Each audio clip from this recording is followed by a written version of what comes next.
detrás del mundo infinito que es la mente del hombre, entre las estrellas que cubren el cielo o en el perfil gastado de las viejas piedras, existen verdades escondidas, otra realidad que apenas vemos.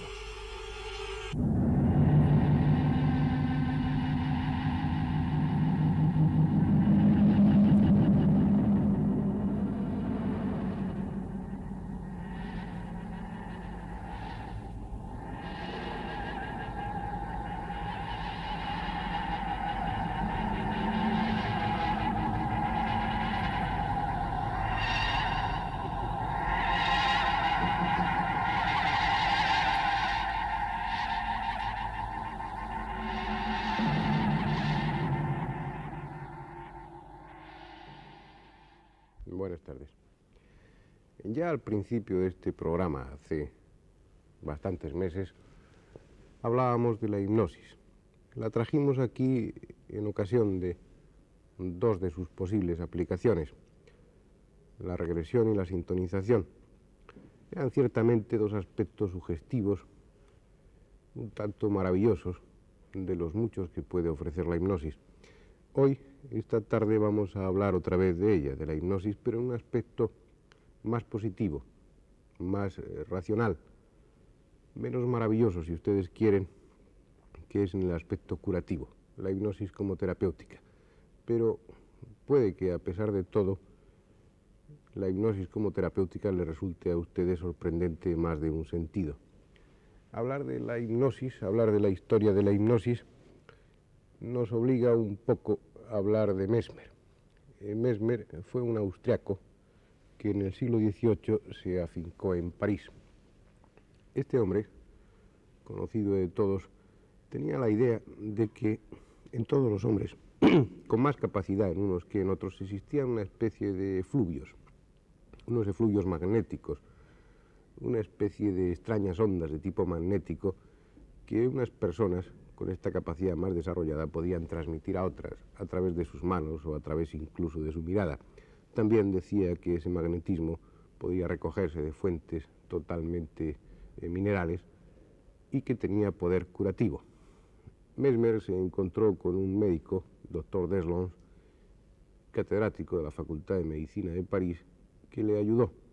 Y esa burguesía de entonces, ansiosa de novedades, ansiosa de cosas, de temas originales, acudió en masa a los consultorios, de tal forma que Mesmer se vio obligado a crear un aparato que le permitiera el tratamiento simultáneo de varios pacientes.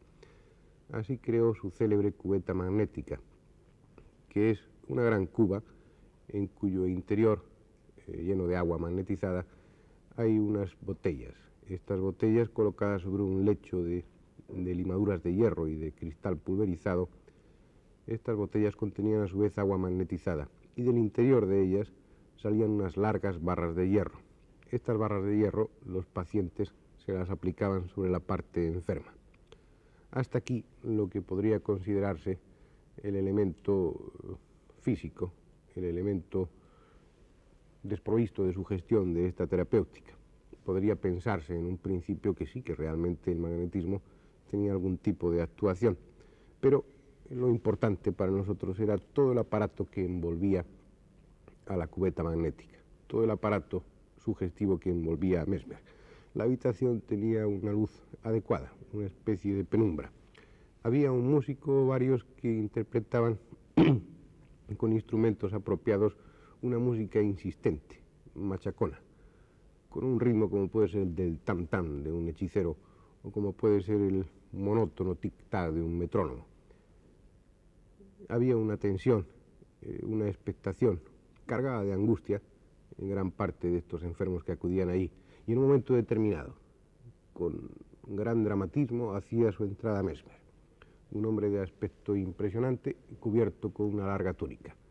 Dirigía su mirada penetrante hacia los que allí estaban, y eso era suficiente para que los más sugestionables cayeran en una especie de trance hipnótico, un auténtico trance hipnótico seguido de convulsiones. Los más que estaban allí, tras el ejemplo del primero, los dos primeros que caían en trance, ponían de su parte todo lo posible para caer también en ese extraño trance que era realmente un trance hipnótico.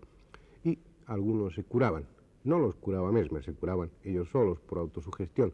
Aquellos que acudían allí con enfermedades imaginarias, enfermos hipocondríacos, con enfermedades cuya raíz estaba a nivel psíquico y no físico, algunos de ellos se curaban.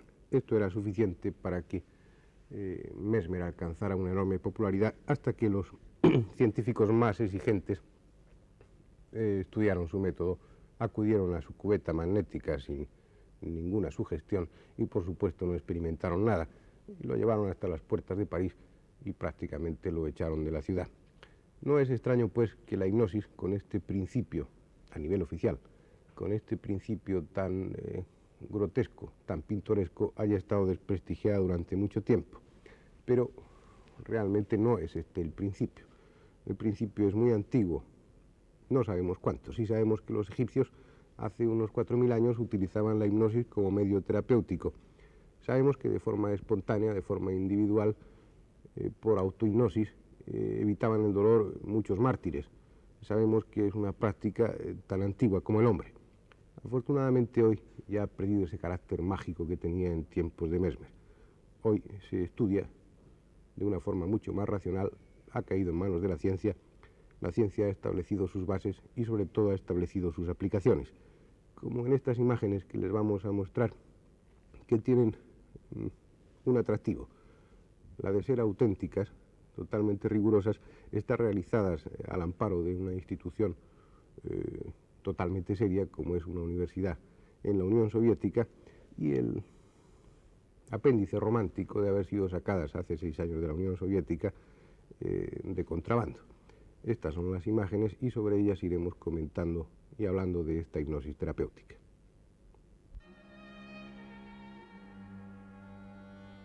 No es que Rusia sea una excepción. Estas imágenes podrían haberse obtenido en cualquier otra universidad.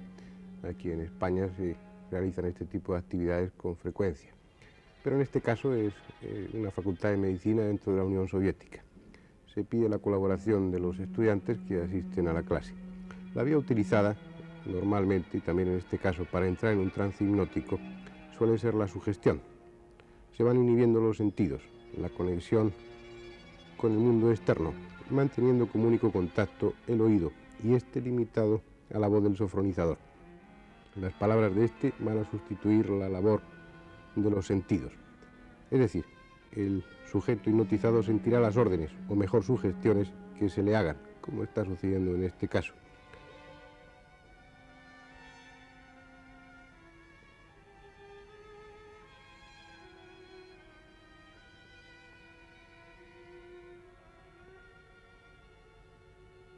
La orden, la sugestión utilizada en esta sesión que estamos viendo es la de recoger del suelo determinados objetos, concretamente unas cuentas de collar, parece ser, según las imágenes.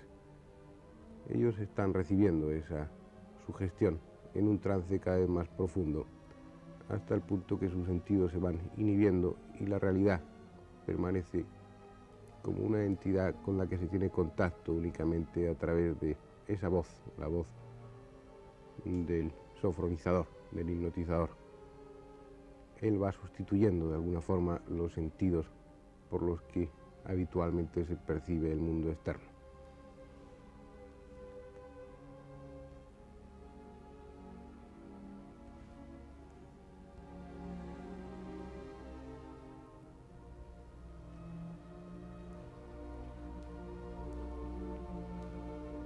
Cada vez más profundamente relajados, cada vez más profundamente en trance hipnótico, van percibiendo las sensaciones que su guía, que el hipnotizador les va sugiriendo.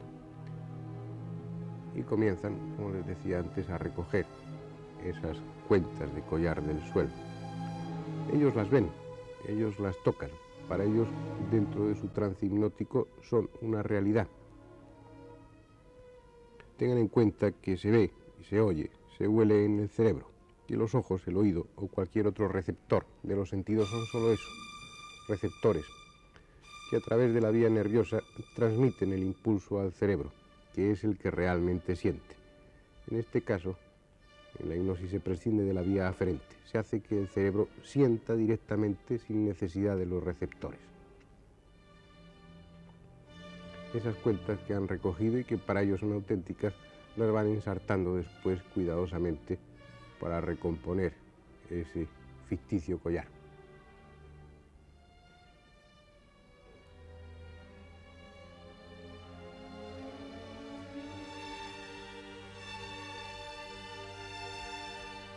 En este caso se va a realizar otro tipo de experiencia. En estado de hipnosis se le ha sugerido que al despertar el olor de las flores le será desagradable. Luego, una vez despierta, se le dice que esa orden no la recuerde conscientemente. Se la despierta y ella irá a su sitio con esa orden en el inconsciente. Ella no la recordará en estado vigil, en estado de conciencia normal, pero enseguida veremos los efectos. Recuerden que la orden sugerida en estado hipnótico es que el olor de las flores la resulte desagradable.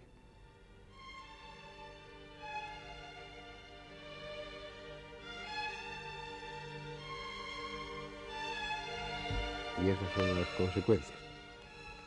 Como muchos de ustedes saben, esto es una sugestión poshipnótica.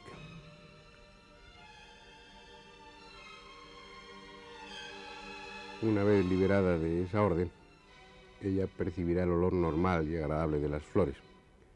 Ni que decir tiene que la sugestión poshipnótica se puede utilizar, y de hecho así se hace con fines curativos, para dejar de fumar, por ejemplo.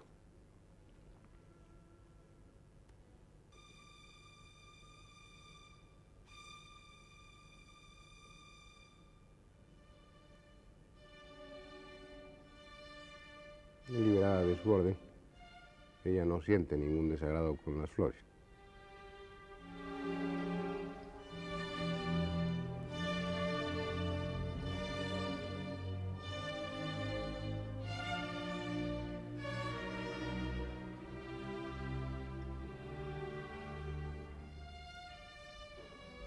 El estado hipnótico ha sido estudiado desde muchos ángulos.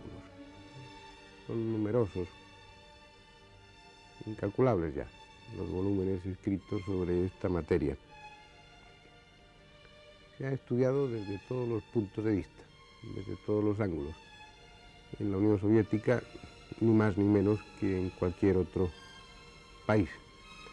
Y una de las formas de estudiar el estado hipnótico es a través de la electroencefalografía. Interesaba saber si durante la hipnosis se modificaban sustancialmente las constantes fisiológicas. Merced a un polígrafo se podía determinar el trazado electroencefalográfico, el ritmo cardiorrespiratorio y alguna que otra constante.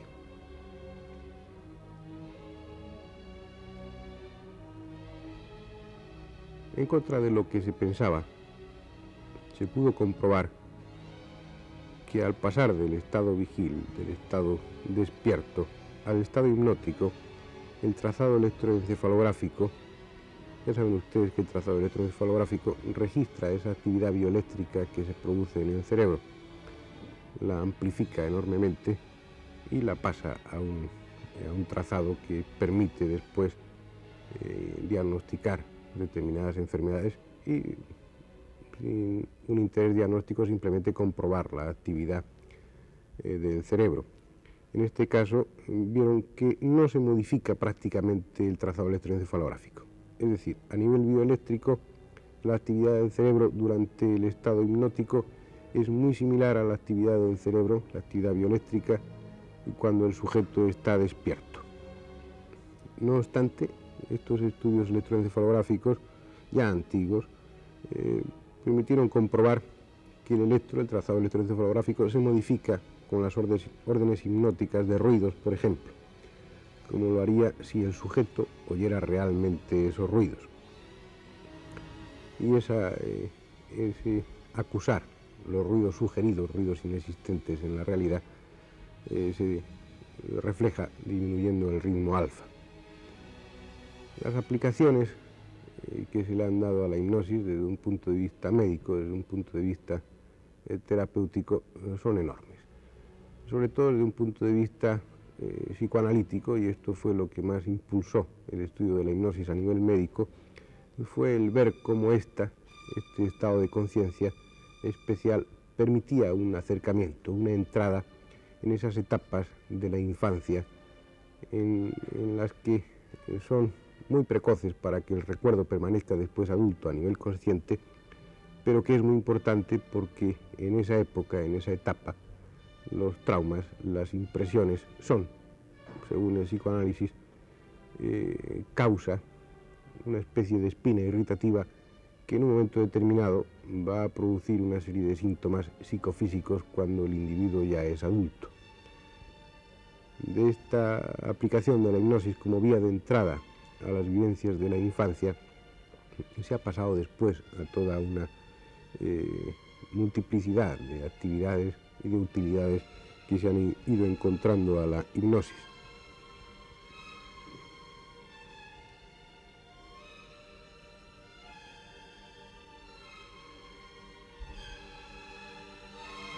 No olviden que todos esos recuerdos, todas esas vivencias vividas por nosotros durante nuestra infancia, en los primeros años, incluso en los primeros meses de nuestra vida, están archivadas, están guardadas en alguna parte de nuestro cerebro, en algún rincón de nuestra memoria no accesible a la conciencia, no accesible a las vías de recuerdo normales. Están ancladas, están fijadas, a veces con una tremenda fuerza, estas vivencias, unas veces agradables y en algunas ocasiones intensamente desagradables, que después, como decía antes, y como insiste el psicoanálisis, van a modificar toda la vida del sujeto.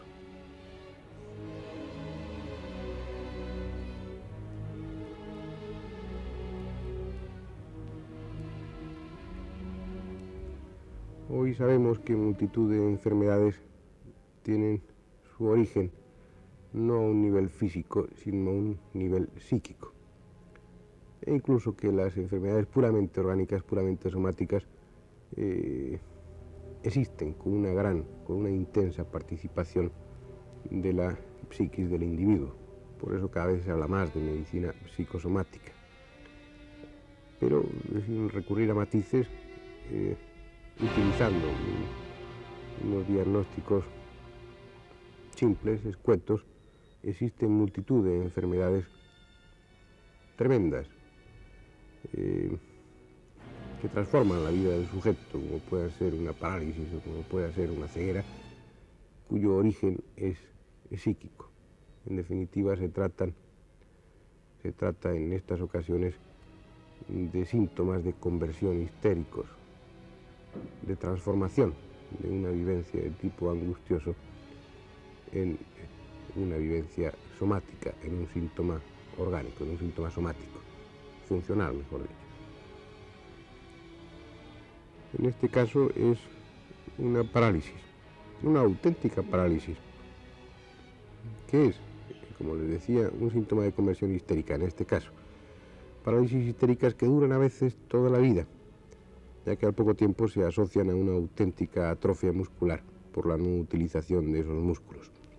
Muchas de estas parálisis se curan en los grandes centros de peregrinación religiosa. Muchos de estos enfermos paralíticos que se curan en Lourdes, en Fátima o en otros centros, los católicos, hay centros de este tipo en todas las religiones, muchos de estos enfermos son auténticos paralíticos histéricos, auténticos paralíticos cuyo origen es psíquico.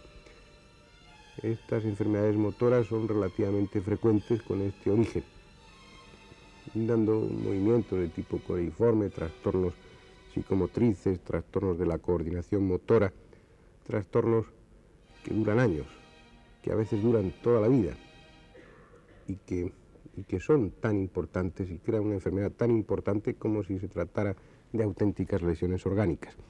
Vamos a asistir ahora a un hecho emocionante en muchos sentidos. Van a ver unas imágenes dramáticas y sobre todo auténticas.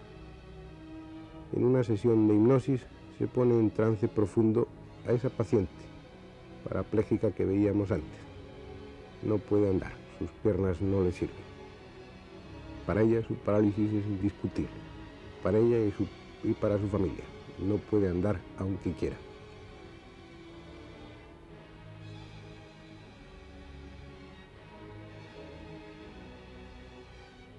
Se la va relajando cada vez más profundamente, al mismo tiempo que se la van suministrando estímulos para profundizar, para penetrar en ese trance hipnótico.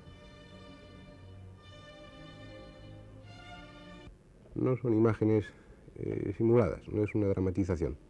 Corresponden a un caso auténtico, a una sesión clínica en una facultad de medicina, como tantas.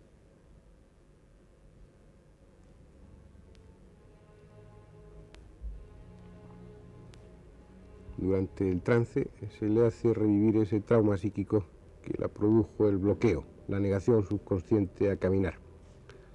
Pero esta vez el médico la forzará a huir de la situación. La va a liberar de su autocastigo. Y en un momento determinado ella, en trance hipnótico, echará a correr.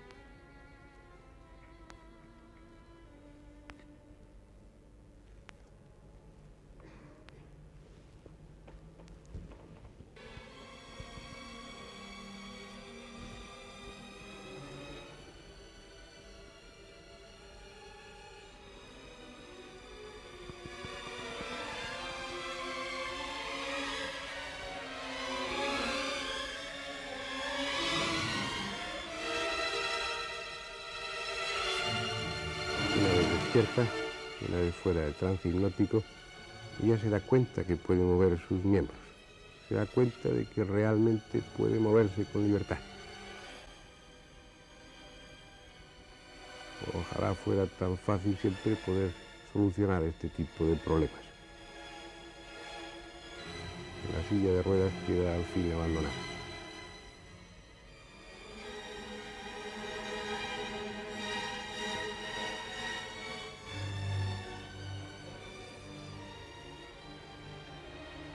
Es cierto que la curación que permite la hipnosis no es generalmente una curación definitiva, y con frecuencia vuelven a aparecer trastornos, síntomas de otro tipo que sustituyen a los síntomas anteriores. Este es un caso aún más dramático. Les insisto en que estas imágenes son auténticas, auténticos pacientes y los momentos recogidos los de su auténtica curación. Esta enferma está ciega. Es una ceguera histérica, probablemente por la visión de un hecho sumamente angustioso en una etapa anterior de su vida. Está en estado hipnótico profundo. Se va a revivir, tal como preconizan los psicoanalistas, ese trauma. Y ella, de repente, ve.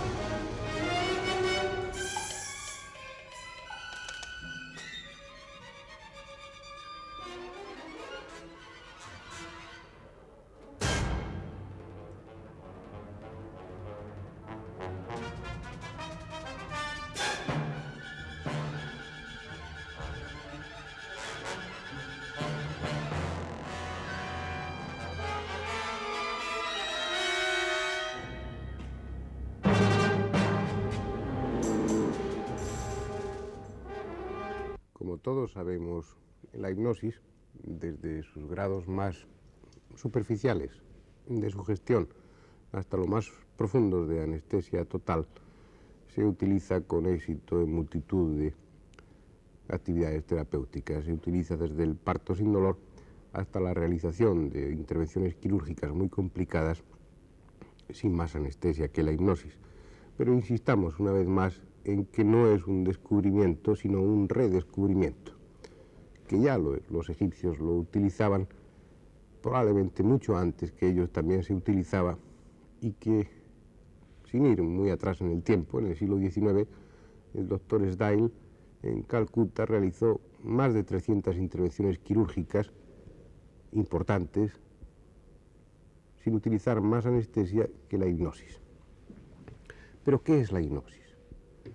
En resumidas cuentas, ¿qué es el estado hipnótico? Es difícil poder explicarlo sin recurrir a términos fisiológicos, términos anatómicos, términos médicos, en definitiva, que podrían complicar mucho el entendimiento de este tema. Simplemente vamos a describir un poco qué es ese estado hipnótico. Y es preciso hacer unas cuantas consideraciones. En primer lugar, y por supuesto, descartar totalmente la existencia de ningún tipo de fluido extraño, de ningún tipo de magnetismo.